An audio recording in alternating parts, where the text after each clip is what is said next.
All right, for those of you who don't know, this past weekend there was a build-off slash race at Bodie Novice Lumberjacks property down in, it's just south of Atlanta. By the way, I got really lucky. I live in upstate of South Carolina, so it was a straight shot through Atlanta.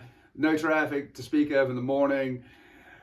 Way back at 5 o'clock in the afternoon was a completely different story. My goodness. Anyway, I'm curious. I want to see how my old 55 fared. Now, warning, you are going to see some ugly ass part work.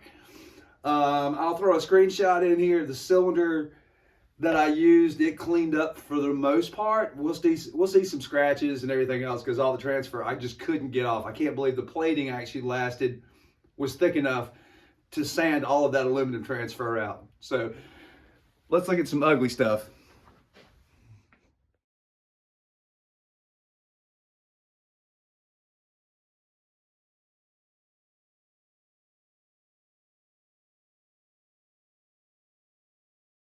So before I start ripping this apart, here's what I got. If you didn't see my test cut video and the pain and suffering of this linkage that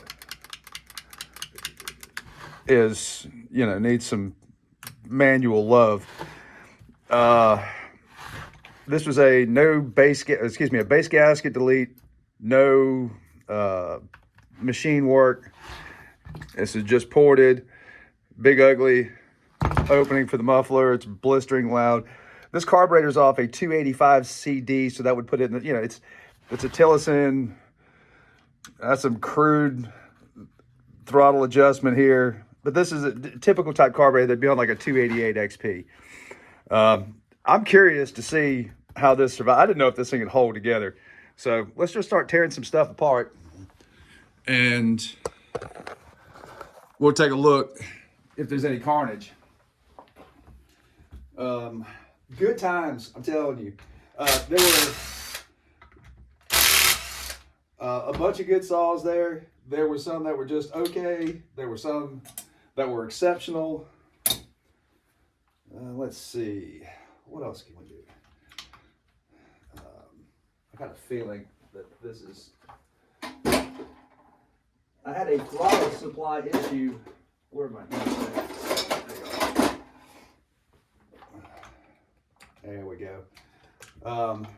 Yeah, it was a little finicky. I think if Bodie gives away an award for the most hard to run, finicky throttle, get to operate chainsaw, I'll win that. He was actually able to make the two cuts and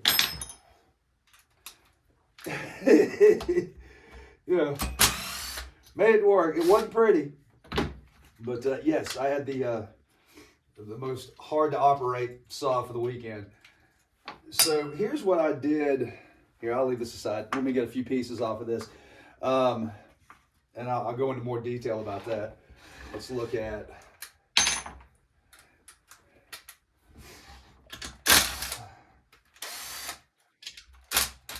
Now we ran 40-to-1 red armor, so I guess we can throw that in. Like, how'd that do? I mean, that's a known thing. Red armor's good. You guys know I'm not. I got all high and mighty on the motorcycle oil. I mean, they were significantly better. There's still some drawbacks though. All right, cool. No metal in the muffler, but then again, it would have fallen out anyway.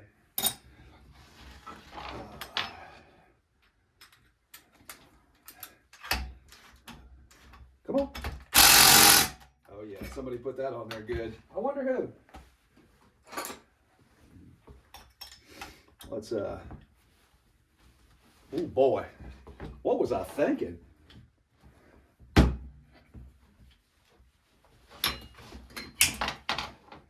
That's not coming loose.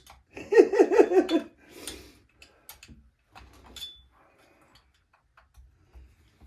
all this bad? Yep, they are. I'm getting a lot of twist in my T-handle.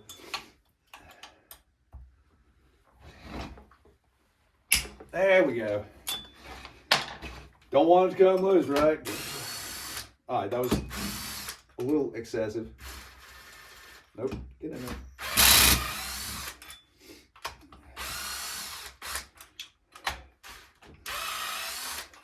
So this had a meteor piston that I put in here.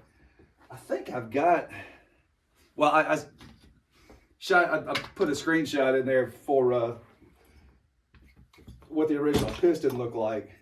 And see, here's what I use. You know, as I had to pry up on that, you know, the Permatex stuff. This stuff's great because it doesn't set up until it's deprived of oxygen. Because I was in the middle of putting the top end on this. I put the anaerobic gasket maker on there. Somebody showed up and I'm like, oh shit, let me push this to the side. And when I come back, you know, it's still a gel and it doesn't set up until it's deprived of oxygen. Looks pretty good. Yeah, there's been a little bit of breaking in. But so this was run on my test cuts with Honda HP2 at 40-1, and then at Bodie's with Red Armor 40-1. Nice clean work there. Yeah, this was a hurried build. I was running out of time. Wow, I can actually feel the wear on there. It's very subtle. But you'll look in there, you know, that's your 40-1 Red Armor. Everything's nice and shiny on the inside. I can't believe the bearings made it through all that transfer that it consumed, but it didn't seem to bother it. So this is how your Husky 55 is set up. So this piece of rubber right here is your impulse line. So that's how your carb gets the signal to pump more fuel. Every time the piston goes up and down, thump, thump, thump, the carburetor goes thump, thump, thump. When this rubber that plugs in right there in that small hole gets its pulse from the carburetor, pressure vacuum, pressure vacuum, pressure vacuum, it does. So I still use the original intake block. This rubber seal right here is actually part of steel handlebar hose. It was a perfect fit. Strong enough rubber where I didn't feel like it was going to collapse, and it was actually a nice tight slip fit to get it on there. So that was a good save. I didn't have one of those handy, and this was a half a day, 3/4 day build. And you see I'm peeling on it, and that's all it is. And this was just the end of a piece of fuel line that I snipped off. That's the part that goes over the fuel filter. So that worked like a champ. Now, let's look at this. I don't know if I can put more light on it and that'll make it worse.